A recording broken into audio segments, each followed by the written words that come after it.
सुकरात मरता था, एक शिष्य ने पूछा आप भयभीत नहीं है? तो सुकरात ने आंख खोली और उसने कहा भय? दो ही संभावनाएं हैं, या तो जैसा नास्तिक कहते हैं कि मैं मर जाऊंगा, बिल्कुल मर जाऊंगा, कुछ भी ना बचेगा। जब कुछ बचेगा ही नहीं तो भय किसका, किसको होगा? बात खत्म हो गई। सुकरात ना रहा, खत्म हो गई बात। रह के भी क्या करना था? इतने दिन रहे तो भी क्या कर लिया?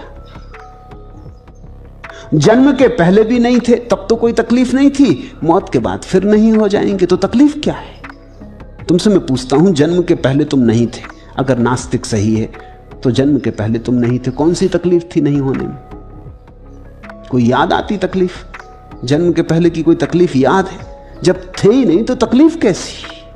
जब कोई था ही नहीं तो तकलीफ किसको? मरने के बाद फिर नहीं हो गए तब घबराना क्या है? फिर वैसे ही हो गए जैसे जन्म के पहले थे, ऐसे ही समझो।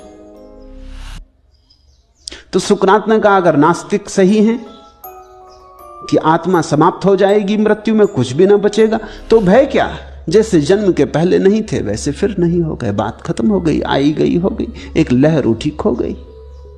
या हो सकता है आस्तिक सही हो। अगर आस्तिक सही है और आत्मा बचेगी तो फिर भय कैसा?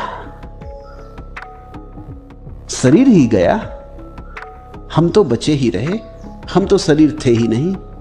तो सुकरात ने कहा दो ही संभावनाएं हैं, या तो आस्तिक सही हो या नास्तिक सही हो। और सुकरात बड़ा हिम्मत का आदमी, वो ये भी नहीं कहता कि मैं मानता हूं इसमें कौन सही है, वो कहता मुझे कुछ पता नहीं। मगर भय कैसा? दो में से कोई एक ही ठीक हो सकता है, दोनों हालत में भय व्यर्थ है।